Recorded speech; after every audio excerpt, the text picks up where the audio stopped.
1 Samuel 18, 6 à 16. Ok.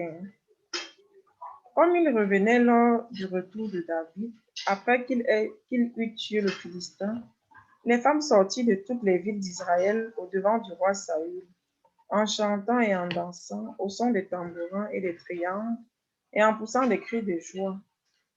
Les femmes qui chantaient se répondaient les unes aux autres et disaient: Saül a frappé ses mines, et David ses 10 000. Saül fut très irrité, et cela lui déplut. Il dit: On en donne 10 000 à David, et c'est à moi que l'on donne les 1000. Il ne lui manque plus que la royauté. Et Saül regarda David d'un mauvais œil à partir de ce jour et dans la suite. Le lendemain, le mauvais esprit de Dieu saisit Saül, qui eut des transports au milieu de la maison. David jouait comme les autres jours, et Saül avait sa lance à la main. Saül leva sa lance, disant en lui-même: Je frapperai David contre la paroi. Mais David se détourna de lui 2 fois. Saül craignait la présence de David, parce que l'Éternel était avec David et s'était retiré de lui. Il l'éloigna de sa personne, et il établit chef de 1000 hommes. David sortait et rentrait à la tête du peuple. Il réussissait dans toutes ses entreprises, et l'Éternel était avec lui. Saül, voyant qu'il réussissait toujours, avait peur de lui. Mais tout Israël et Juda aimaient David, parce qu'il sortait et rentrait à leur tête. Amen. Amen. Amen. Nous allons échanger autour de ce texte. Soyons vraiment réactifs pour que ce soit intéressant. Quand c'est interactif, c'est vraiment bien. Et donc, que nous dit le texte? Et qu'est-ce qui frappe dans ce texte? Moi, ce qui me frappe dans le test, c'est une continuité du test qu'on a lu la semaine dernière, si je ne me trompe pas, Oui. à l'issue de la victoire de David vis-à-vis de Goliath. Saül, donc, le peuple est tellement content des espoirs de David quand il part en combat, bon, ils ont fait un chant pour démontrer le nombre de soldats, le nombre de personnes qu'il combat. Et vis-à-vis de cela, Saul donc, a montré son mécontentement, un peu de sa jalousie, je dirais, jusqu'au point où il voulait atteindre la vie de David. Voilà ce que moi je retiens. Mm-hmm. David a dû esquiver 2 fois. Oui. Mm-hmm. Quelqu'un d'autre prend la suite?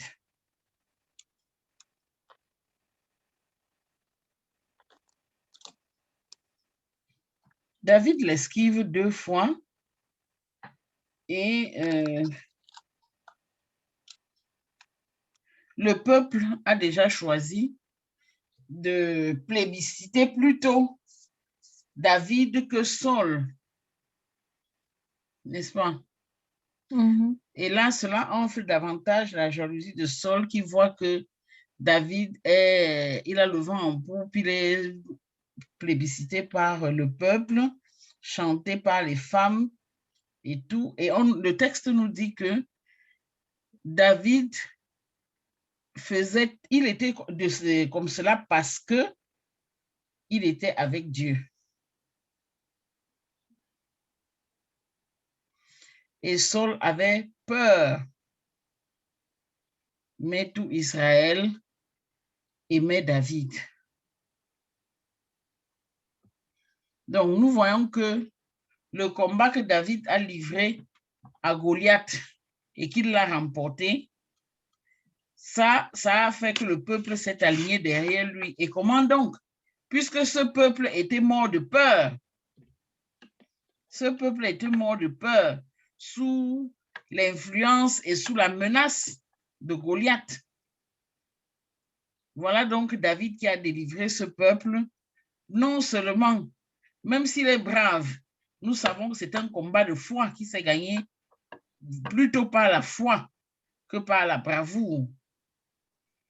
Il a gagné et maintenant, les femmes chantent que Saül en a tué 1000, David en a tué 10 000. Saül entend cela et il est jaloux, il est irrité. Il dit, il ne lui manque plus que le pouvoir. Il ne lui manque plus que le pouvoir. Et voilà comment cette jalousie va l'amener à vouloir même intenter à la vie de David. David va l'esquiver 2 fois. Ce texte nous donne de comprendre que si tu es avec Dieu, tu seras victorieux. Et la Bible dit qu'en face de nos adversaires, il ondule notre coupe, il ondule notre tête et notre coupe déborde. Et notre coupe déborde. Et s'il ondule ta tête en face de tes ennemis seront certainement jaloux. C'est pas vrai? Absolument. Et ondule ta tête en face des ennemis, Dieu fait ça aussi pour dire aux autres que si vous me suivez, il en sera de même pour vous. Et voilà ce qui arrive à David. C'est le temps de David. Saul a eu son heure de gloire. Et maintenant, c'est le temps de David. Donc, nous devons savoir que lorsque Dieu agit, si Dieu bénit ton frère à côté de toi, réjouis-toi de cette bénédiction. Parce que c'est aussi son moment. Je voudrais que nous échangions vraiment là-dessus. Qu'est-ce que cela vous dit? Qu'est-ce que ce texte vous dit? Qu'est-ce que cette histoire vous raconte? Parce que certainement, ça nous raconte aussi notre propre histoire. Il peut arriver que quelqu'un soit béni à côté de toi. Qu'est-ce que cela produit en toi? Est-ce que c'est la jalousie? Est-ce que la jalousie, voyez-vous, c'est un très mauvais sentiment et un sentiment très sournois. Et ne pensez pas qu'il y a des jaloux et des gens qui ne sont pas jaloux. Tout le monde expérimente la jalousie. Tout le monde expérimente la jalousie. Et donc, le texte-ci met le doigt là-dessus et nous montre jusqu'où la jalousie pousse quelqu'un. Puisque c'est la jalousie qui donne à Saul de commencer à méditer, des attaques, n'est-ce pas, vers David. David qui n'est devant lui qu'un enfant, n'est-ce pas? Donc, certainement, cela vous est déjà arrivé un jour, soit qu'on vous jalouse, soit que vous soyez jalousé. Parfois, tu es en train de faire quelque chose, tu le fais de tout ton cœur, vraiment avec tout ton dévouement. Et puis, tu arrives un jour, tu trouves quelqu'un à ta place en train de faire ce que tu faisais. Est-ce que vous croyez qu'on peut le prendre facilement, aisément, comme ça? La chair, à ce moment-là, se sent piquée, n'est-ce pas? Oui, la chair se sent piquée, comme si on vous avait enlevé votre truc. Mais il faut maintenant réfléchir, revenir à la raison pour ne pas faire n'importe quoi. Est-ce que vous avez déjà expérimenté la jalousie et de quelle manière? Moi, j'aimerais dire quelque chose par rapport à cela. Moi, je pense que, comme tu le dis bien, maman, la jalousie, c'est un sentiment qui peut habiter tout le monde, qui habite même d'ailleurs tout le monde. Et personnellement, j'ai déjà eu à expérimenter. Et je ne suis même pas, on va dire quoi, je ne suis même pas encore, on va dire, immunisée de cela. Je me rends compte que très facilement, ma chair va vouloir que je sois jalouse de quelqu'un qui m'est même très proche. Et c'est à moi de lutter contre ce sentiment, en fait. Parce que à prendre du recul, à considérer la parole de Dieu, je me rends compte que si je joue le jeu de la jalousie, je vais forcément aller à l'encontre de la volonté de Dieu. Parce que je pense que la jalousie pousse même jusqu'aux extrêmes. Ça pousse à poser des actes vraiment immondes. Personnellement, je l'ai vécu. Je suis totalement d'accord avec toi et je soutiens ça en disant tout simplement que, en réalité, peut-être, sœur Agathe, aller au sentiment même de l'origine de la jalousie. Pourquoi est-ce qu'on est jaloux? Pourquoi est-ce qu'on est jaloux? Je crois que ça naît des frustrations. Parce que quand Dieu donne, il ne donne pas tout à tout le monde et au même moment. Et peut-être comprendre que oui, celui-ci a ça. Regarde la distribution des talents. Celui-ci a ça, celui-ci a ça. Moi, est-ce que c'est parce qu'il a ça et moi, je n'en ai pas que je dois envier? Parce qu'effectivement, moi, je vous avais dit ici que j'étais très étonné. Quand je lisais en terminale Les Fleurs du Mal, il y avait un mot qui m'avait étonné. On l'appelle jalousie, mais oui, le mot était dit, la jalousie, c'était l'envie. L'envie, c'est ça, la jalousie, c'est l'envie. Et en fait, c'est plus expressif, l'envie. Parce que du coup, on a envie d'être à la place de l'autre, de ce qu'il a, ce qu'il est. On ne sait même pas pourquoi il a, comment il a, et pourquoi est-ce qu'on lui a donné. Est-ce qu'on a les moyens même? Dieu donne, quand Dieu donne, comme je dis souvent, quand Dieu équipe, il sait pourquoi il a donné ça à quelqu'un. Et on te donne un truc, tu n'as pas les attributs qui vont avec pour pouvoir maîtriser ça. On peut te donner beaucoup d'argent et tu perds la tête. Oui, mais ça c'est déjà lorsque tu te mets comme un spectateur par rapport à toi-même. Oui, et tu commences à analyser la chose, n'est-ce pas? Et lorsque la jalousie vient, en fait, elle te surprend.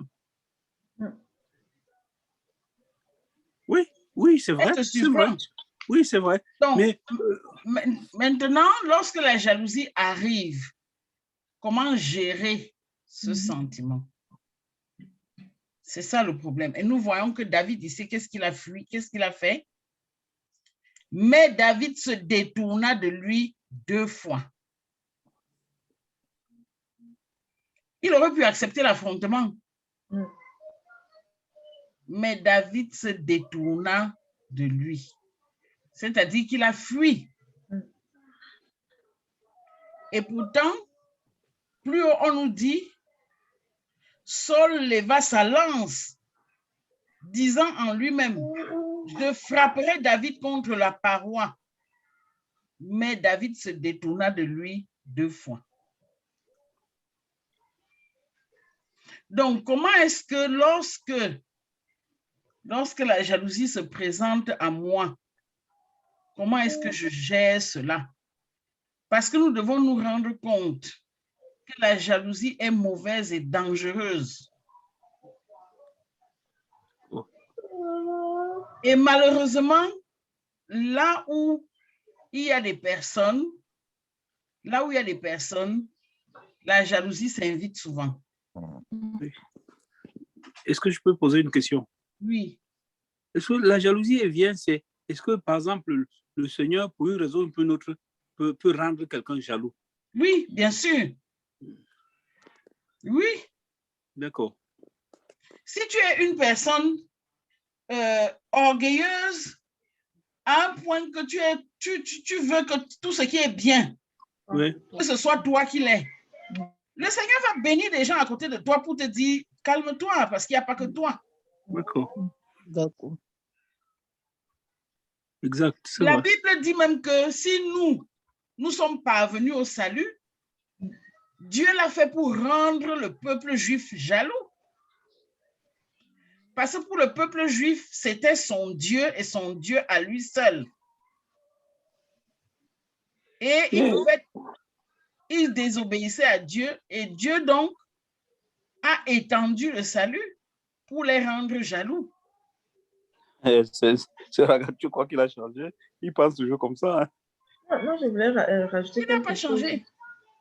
Si vous permettez, maman. Oui, bien sûr. Oui, c'est par rapport à ce que dit papa et maman. Si tu veux trouver le fondement, moi je pense que c'est lié à la nature égoïste et égocentrique de l'être humain qui voit tout tourner autour de lui en fait. Comme maman dit, il ne voit pas comment quelqu'un d'autre devrait avoir ci, avoir ça en dehors de lui. Il ne sait pas que Dieu a créé d'autres personnes en dehors de nous et les aime de la même façon que nous. Et qu'il est souverain, il bénit qui il veut, quand il veut et comme il veut, quoi. Moi, je pense que c'est lié à cet égoïsme. Oui, c'est bien lié à cet égoïsme-là. Mais regardez bien. Justement, quand tu expérimentes, quand tu as cet égoïsme-là, Dieu va te placer dans des situations, n'est-ce pas, ou tu vas vivre ça dans la douleur. Regardez le premier acte de la jalousie dans la Bible. Regardez Abel et Caïn. Vous voyez, donc on a tous les ingrédients réunis hein, de ce drame-là, de ce psychodrame. On voit tous les figures là que ça regarde définies là, on les voit là à travers ce que Caïn a fait, le comportement de Caïn et tout, machin, pourquoi il a fait et tout, machin. C'est terrible.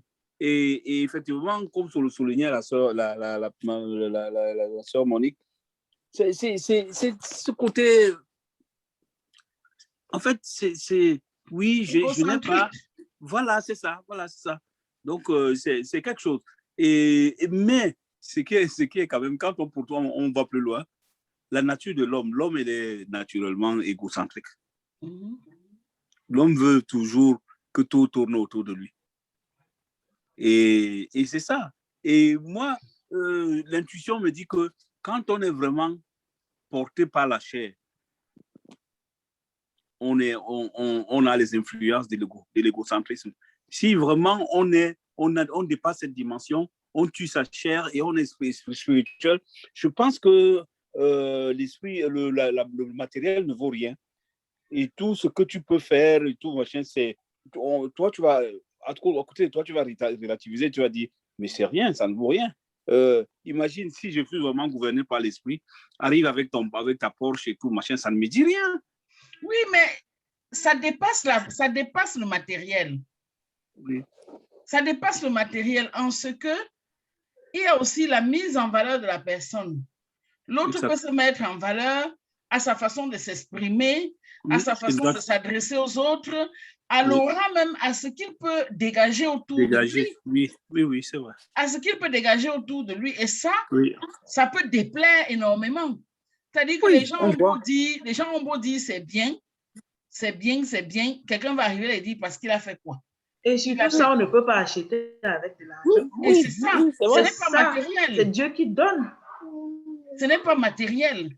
On ne peut pas l'acheter. Et bon, au lieu de voir dans le déploiement des uns et des autres, dans la bénédiction des uns et des autres, au lieu d'y voir la gloire de Dieu, et la contempler, l'autre voudrait seulement que tous ces yeux qu'on est en train de poser sur son frère, que ce soit sur lui, que ces yeux-là soient posés.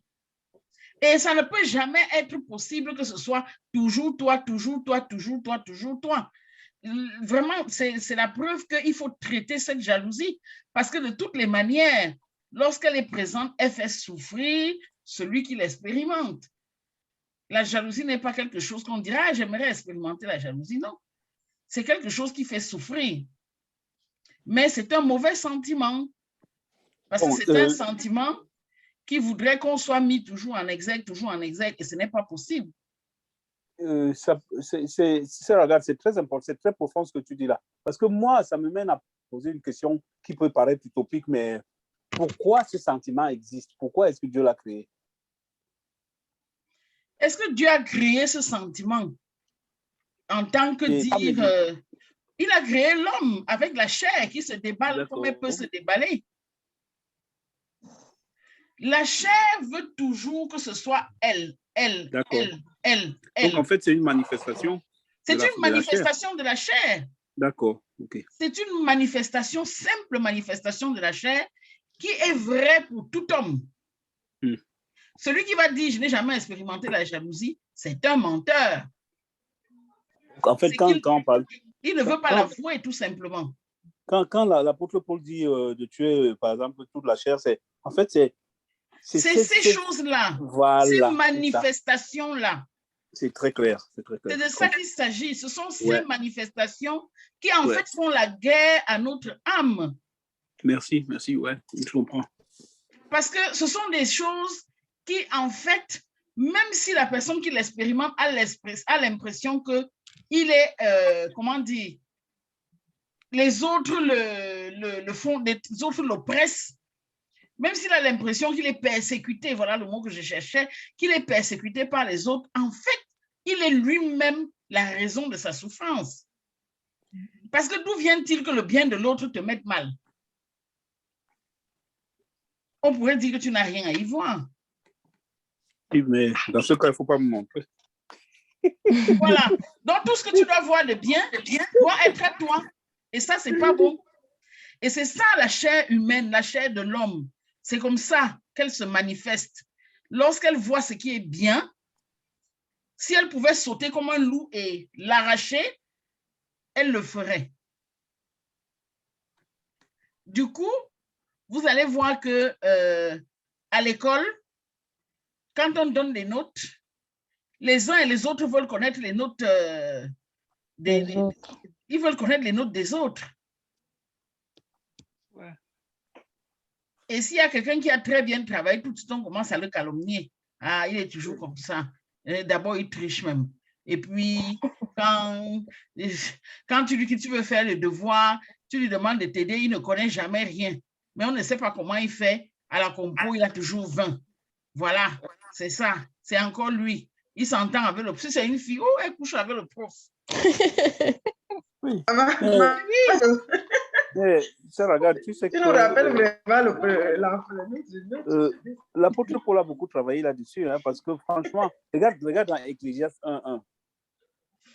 Il te dit vanité des vanités, tu vois. C'est pour relativiser. Il te dit, ça ne sert à rien de s'attacher à des trucs matériels, de regarder les choses des autres. Ça paraît si loin, mais en fait, derrière ça, c'est cette capacité à tuer la passion matérielle qui règne autour de nous et qui nous empêche. Et lorsque tu es quelqu'un qui vit par l'Esprit de Dieu, quelqu'un qui a déjà compris que l'ennemi et ta chair vont te jouer des tours lorsque Dieu bénit des gens à côté de toi, qu'est-ce que tu fais lorsque tu vois la bénédiction d'un frère? Alors que cette jalousie veut monter en toi, tu rends gloire à Dieu. Tu dis non, Seigneur, tu as donné un talent à cette personne. C'est un talent vraiment merveilleux. Et tu t'en vas féliciter la personne. Là, tu dis à ta chair, tu montes, tu descends, je commande à mon âme de bénir l'Éternel et d'admirer la gloire de Dieu.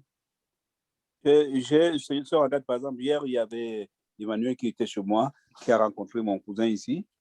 Ils ont discuté et tout. Et puis, quand Emmanuel est parti, il m'a dit vraiment, j'admire ton frère, là, il a beaucoup de talent.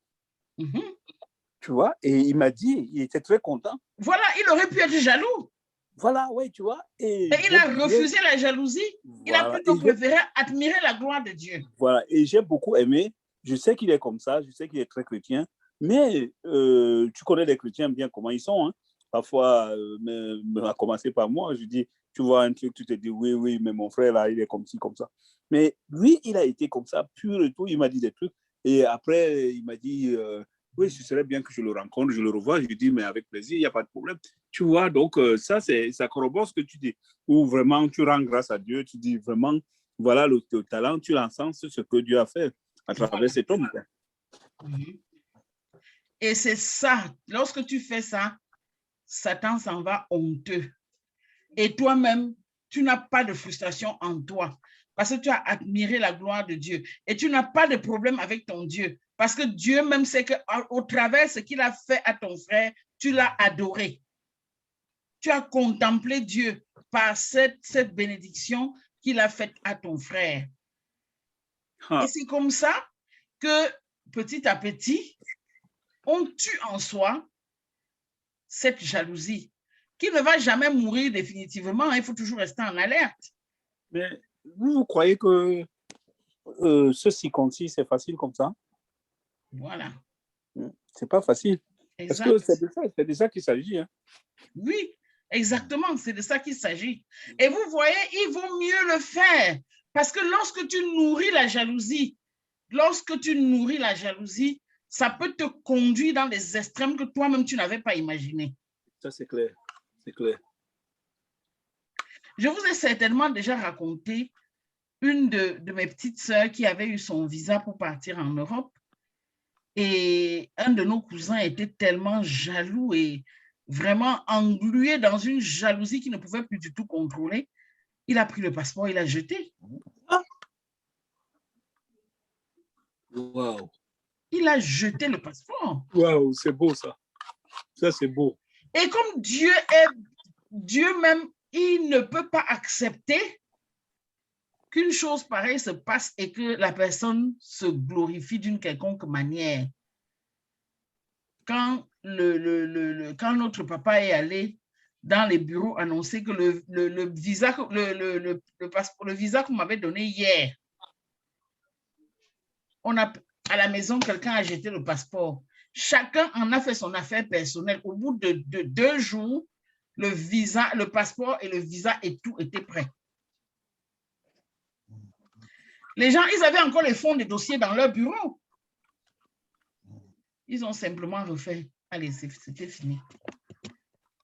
Pour dire, la jalousie, si on ne la combat pas, elle nous amène dans des sentiers, dans l'impasse.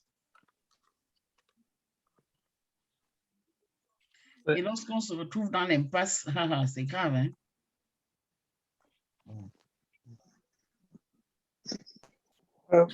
Moi, je pense que déjà à la base, avant même de se retrouver à l'impasse, vous avez déjà vu comment se présente quelqu'un de jaloux, comment est-ce qu'il se manifeste, comment est-ce qu'il est. Ça ne le grandit pas. Mm-hmm. Il est malheureux. On se rend compte que c'est un frustré, il ne vaut rien et il n'est pas fier. Voilà. Et vivre cet état-là, moi, par exemple, je me dis souvent, wow,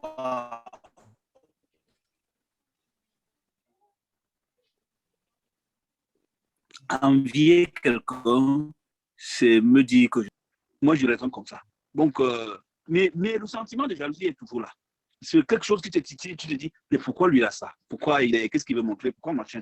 Mais, et réellement, face à ça, c'est vraiment, moi, je dirais, de manière rationnelle, de se dire que, mais pourquoi est-ce que j'entre dans cette logique-là? Cette logique qui me réduit, qui me rend un petit type de rien du tout. Non, moi, je ne mange pas de ce pain. Oui, voilà. Et c'est l'occasion d'aller rendre gloire à Dieu auprès de ses frères. Ça, c'est très intéressant ce que tu dis là, parce que moi, je n'avais pas cette astuce-là, mais j'avais au début, comme je te dis, là, par exemple, rendre gloire à Dieu. Moi, je ne connaissais pas cette astuce, mais je la connais, ça va être plutôt mieux, quoi. Mais c'est très intéressant ce que tu dis, parce que face à ça, souvent, c'est un sentiment qui arrive très facilement. Même quand surtout, on aime quelqu'un, on se dit qu'on l'aime, et puis tout d'un coup, parce qu'il y a une manifestation d'une grande réussite, on commence à le détester. Oui. C'est dommage. Oui. On commence à le regarder d'un mauvais œil. Oui, oui. Comme si la décision qu'il a ce talent ou cette chose qui vient d'acquérir, comme si la décision venait de toi, tu allais dire directement non.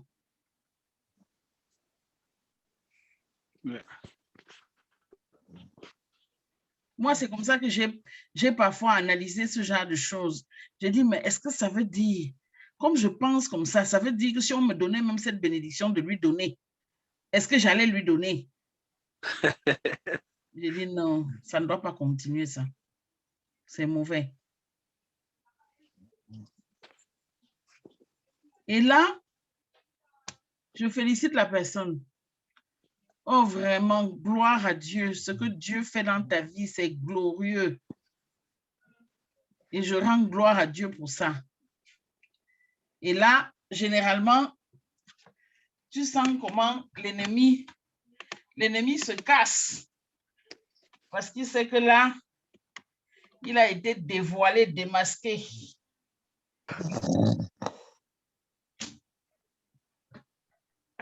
De toutes les manières, c'est toujours en rendant gloire à Dieu. Et je vois dans notre texte, nous avons contemplé ce Dieu qui est souverainement élevé, qui fait ce qu'il veut, qui est redoutable. Ce Dieu qui est redoutable et ce Dieu qui nous assujettit des peuples. Parce que c'est aussi l'incrédulité qui fait cultiver la jalousie. Parce que si tu sais que ce Dieu qui assujettit des peuples, ce Dieu qui est redoutable, est ton Dieu et qu'en son temps, il t'apportera aussi ta part de bénédiction, à ce moment-là, tu sais rendre gloire à la bénédiction que ce Dieu-là apporte à ton frère, parce que cela veut dire que ton temps aussi n'est pas loin. Alors, moi, j'ai Mais une question, Emmanuel a une question. si je me permets. Est-ce une qu'on seule, peut, hein. non, c'est une seule question qui peut engendrer d'autres, hein, Je bien évidemment. rigole. Moi, je m'intéresse beaucoup plus à la réaction. C'est vrai, on a vu que Saül était jaloux. Et moi, c'est la réaction des femmes qui, à mon avis, ne m'intéresse. En fait, moi, je trouve ça un peu déplacé. Parce que c'est vrai que David a tué Goliath, qui était l'un le plus fort des Philistins. Mais est-ce que ça vaut la comparaison entre 10 000 et 1000?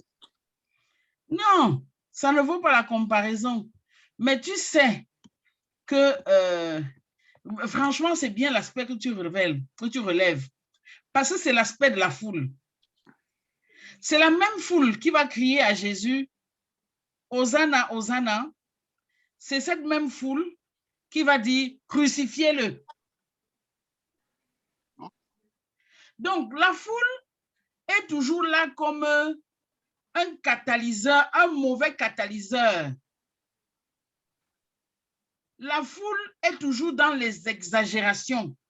C'est la foule même qui provoque cette La jalousie. jalousie. Tout à fait. Moi, C'est la foule qui provoque ça. Saül en a tué 1000. David en a tué 10 000. Mais c'est ça qui fait mal à Saül. Parce que tout de suite, il dit, mais regardez-moi cet enfant. C'est moi qui lui ai même donné le droit d'aller combattre. Il ne lui manque plus que le pouvoir. Maintenant, tout de suite, si ça ne dépendait que de cette foule, on m'enlevait là maintenant et on mettait David. Et pour que ça n'arrive pas, qu'est-ce qu'il faut donc faire? Il faut tuer David.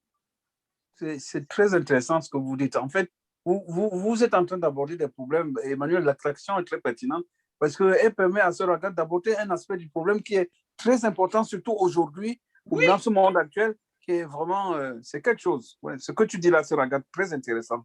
Le rôle, par exemple, de la foule et tout, machin, c'est... Les réseaux sociaux. Voilà, c'est ça. Les journaux. Ouais. Les gens qui vivent l'histoire. Voilà. Les Congossas, tout ce qu'on peut dire. Ouais.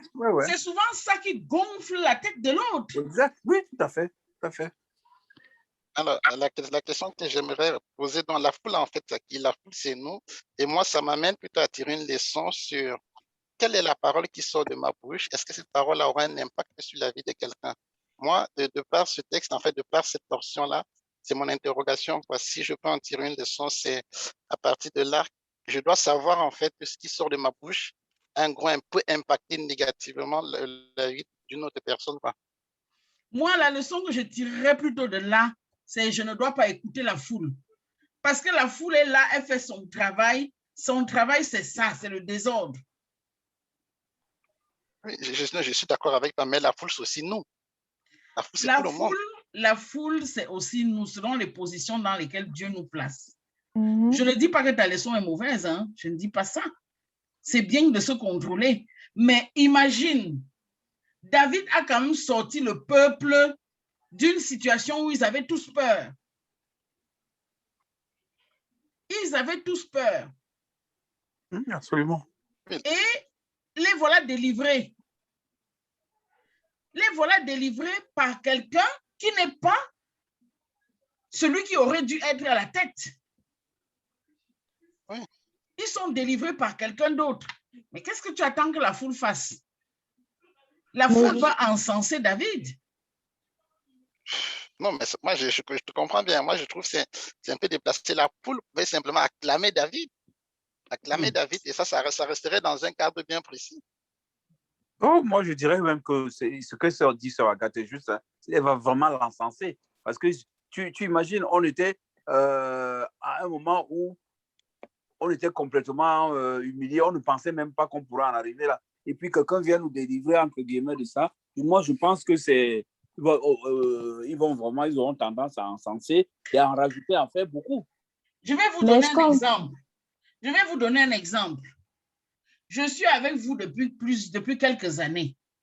Je prêche tous les dimanches, n'est-ce pas?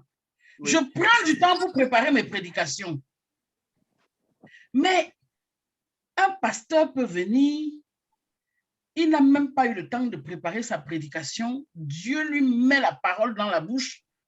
Il monte en chair, il prêche un message que vous-même, chacun à sa place, dit que non, le père s'y a prêché ou bien la femme s'y a prêché. Mais au lieu que j'entende aussi cette parole et que cela m'aide, je commence plutôt à dire, donc comme il est venu prêcher ici juste une fois là, il a prêché plus que les prédications que je fais depuis des années. Honte à moi. Mais justement, ça, ce n'est pas un manque de confiance en soi. Si dès que quelqu'un vient, ça te déroute autant que ça. C'est pas la...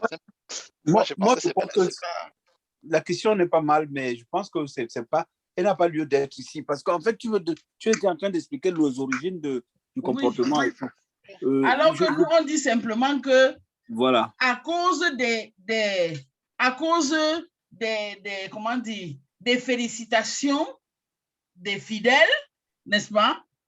Au lieu que je me joigne à eux pour féliciter cette personne qui est venue prêcher, je me mets plutôt dans une colère pour dire, donc depuis que je prêche ici, je n'ai jamais prêché. La personne qui est venue, elle a prêché seulement une fois. Vous voyez seulement qu'il a tellement prêché, il a tellement prêché. C'est mauvais. De toutes les façons, pour l'exemple précis. Vas-y, Bobo, vas-y. Non, moi, parce que je vais juste reprendre ton exemple. Le pasteur est venu, il a prêché. Si à la fin, les fidèles font une comparaison entre ta prédication et la prédication de ce pasteur, là, je vais dire qu'il y a véritablement un problème. Mais si les fidèles apprécient la prédication de l'autre pasteur sans faire allusion à ta part, pour moi, c'est ce qui peut arriver. Bobo. Ça, on va aller dans les détails. Bobo. Et on ne peut pas décrire comment les choses vont se passer. D'une part, et d'autre part, Bobo, toi-même, tu sais aujourd'hui que, quoi qu'il en soit, il y a 2 prédications qui sont faites. Quoi qu'il en soit, que tu le veuilles ou pas, il y aura toujours des gens qui vont vouloir comparer. Mais où est même le problème? Si on compare même, est-ce que c'est ça le problème? Ce n'est pas ça le problème. Le pasteur doit avoir de la hauteur, savoir que ce qui compte, c'est que la parole ait été prêchée. Quel que soit ce qui s'est passé, il n'en demeure pas moins que Christ a été prêché. Et lorsque Christ a été prêché, on dit que c'est bien. Puisque Christ a été prêché, c'est très bien. Donnez-lui les compliments, c'est même très bien. Donnez-lui les compliments, c'est très, très bien même. D'abord, il ne faut pas seulement regarder l'aspect de on lui a donné les compliments ou bien on a comparé ou quoi que ce soit. Qu'est-ce que cela fait même qu'on compare? Ça n'a aucune, je ne vois même pas le problème en réalité. Je ne vois pas le problème. Il faut seulement que Christ ait été prêché. Si Christ a été prêché, vraiment, merci beaucoup. Vraiment, merci. Parce qu'en réalité, la prédication, et l'apôtre Paul le dit, que ce n'est pas, je ne suis pas venu chez vous avec de la parole soutenue ou je ne sais pas quoi, mais nous prêchions Christ ressuscité, mort et ressuscité, tout simplement.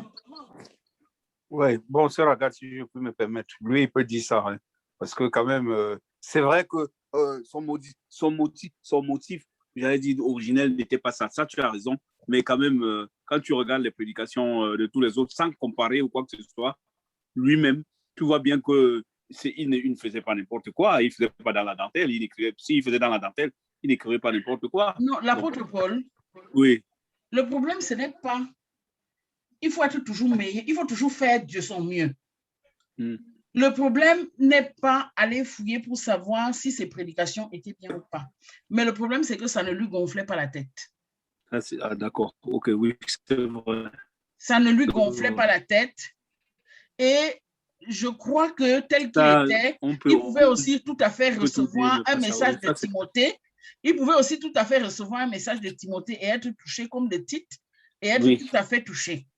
C'est vrai, c'est vrai. Je suis d'accord. Oui, en ce sens, tu as raison. J'ai juste une question. Est-ce qu'on peut s'arrêter un peu sur le verset 10? Lis-le, s'il te plaît. Alors, je retrouve. Alors,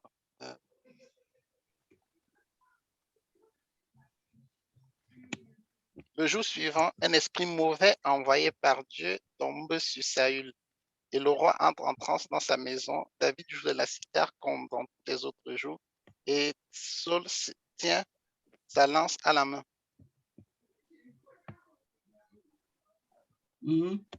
On s'arrête donc. Oui. Est-ce qu'il n'y a pas quelque chose de...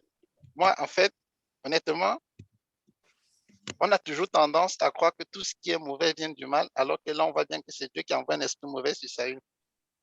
Et tout à l'heure, le frère Emmanuel m'a demandé si c'est Dieu qui peut rendre... J'ai bien expliqué que Dieu peut mettre devant toi des situations qui vont te donner de comprendre que ce que tu fais n'est pas bien. C'est clair. Oui. Et là, dans ce cas, dans ce contexte, comment identifier que le mal qui vient, ça vient de Dieu et ce qui vient, ça vient de l'ennemi? Bon. D'abord, lorsque Dieu envoie un esprit mauvais à quelqu'un, parce que tu vas voir la suite, on va dire qu'il s'est retiré de Saül, n'est-ce pas? On va dire que Dieu s'est retiré de Saül.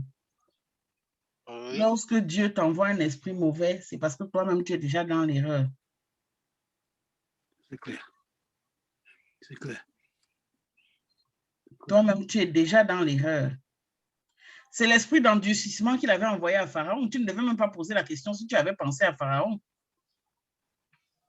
Oui, non, je suis d'accord, ça, j'ai pensé à tout ça, mais j'ai dit la question. Mais Dieu avait envoyé un esprit d'endurcissement à Pharaon. Est-ce que c'était un bon esprit? Non, non, pas. C'était pas un bon esprit. Moi, je vais sortir du débat, mais gardez bien à l'esprit ce que tu dis. Moi, je crois qu'aujourd'hui, le véritable problème que nous connaissons, c'est que nous-mêmes, même les sacrificateurs comme toi, sœur Agal, je ne t'ai pas dit toi, ont du mal à dire, parce que quand je vais parfois à l'église, j'entends les gens dire que Dieu le connaît, Dieu n'aime pas le mal, Dieu ne fait pas le mal, Dieu ne fait pas, par exemple, envoyer un mauvais esprit, c'est dire que Dieu n'envoie pas ça. Dieu, c'est pas Dieu ne fait pas ça. Les gens sont comme ça en train d'affirmer à l'église, à l'hôtel. Oui, mais il affirme parfois c'est que la parole de Dieu même, il vient dire que ce qui est contre la parole. Et il faut éviter d'être contre la parole. Ouais. Donc, je crois qu'il y a cette puissance. Si nous partons du fait, que c'est Dieu qui est le créateur.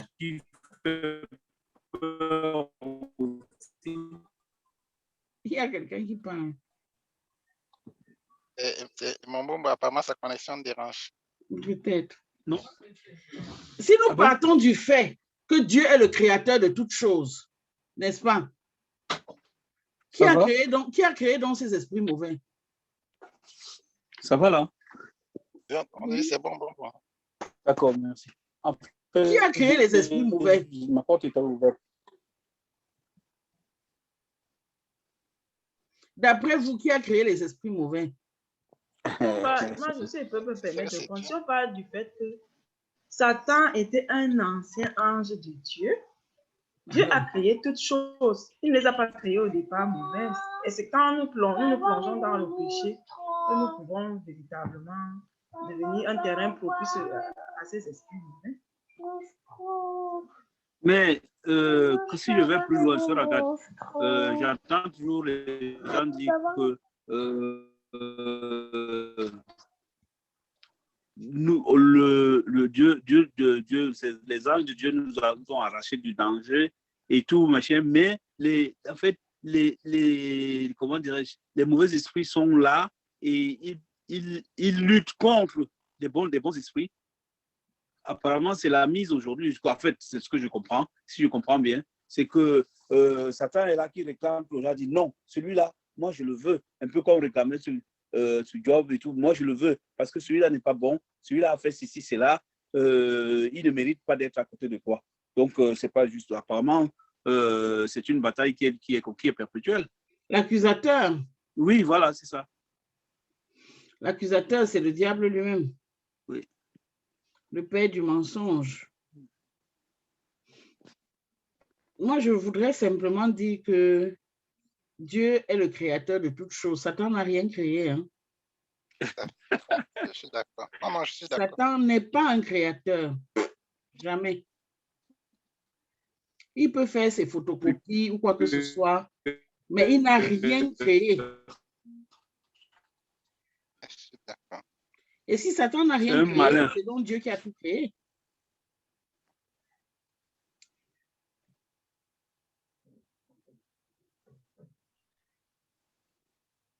Il y a un problème avec la connexion. De qui, la mienne encore? Je ne sais pas. Oui, bon. Hein? Je ne sais pas. On t'entendait à peine tout à l'heure. Bon, je crois que, Emmanuel, je crois qu'on a répondu à toutes tes questions, non? Oui, non, c'est bon, c'est bon. Lequel, le jeune? Ah, Toi, on t'appelle papa et maman. mais tu n'as pas compris que je vais te déranger, c'est tout. Hein. Je sais. Donc, Et voilà. Que Dieu nous aide vraiment, parce que la jalousie, c'est un sentiment difficile. Celui qui est jaloux est malheureux. Il ne faut pas non plus voir le jaloux comme quelqu'un qui... Le jaloux, ça ne parle pas du fait qu'il veuille mal faire. Ça ne parle pas du fait qu'il veuille mal faire. Ça parle des frustrations dirigées vers lui-même. C'est intéressant.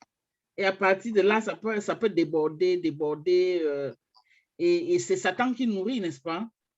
Dès lors que tu commences à expérimenter la jalousie, si tu ne prends pas ça par le pied de la gloire de Dieu et adorer Dieu pour ce que Dieu a fait, Satan vient nourrir ça.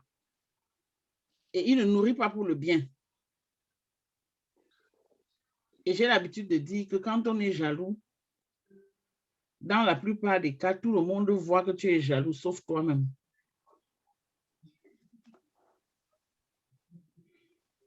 Donc, que Dieu nous aide à nous donner la victoire sur la jalousie. Lorsque je vois la jalousie monter en moi, c'est là que je dois adorer Dieu. C'est là que je dois contempler la gloire de Dieu.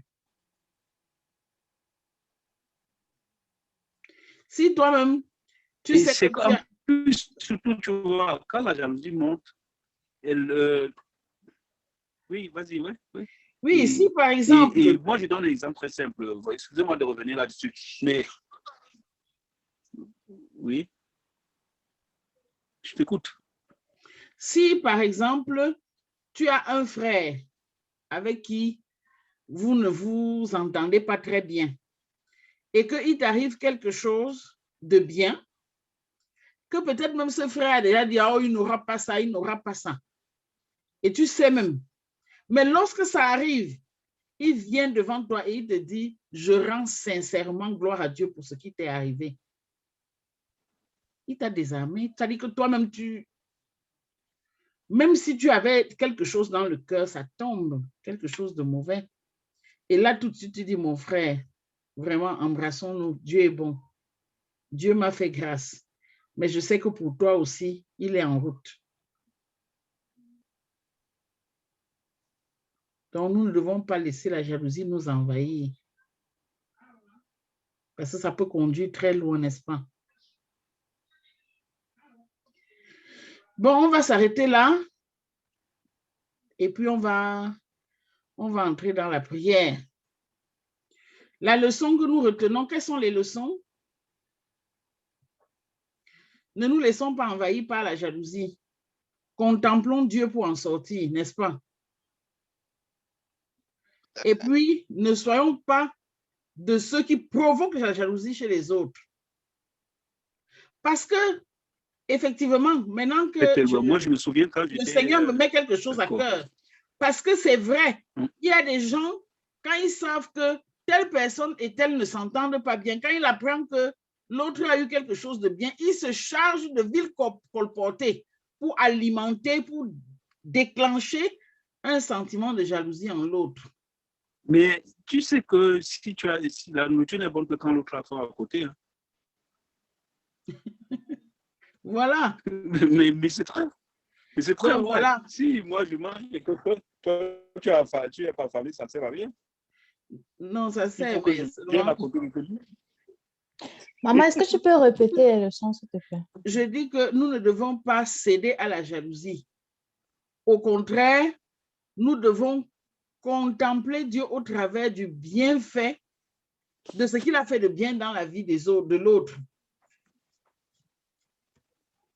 Moi, je voulais rajouter quelque chose, si tu permets.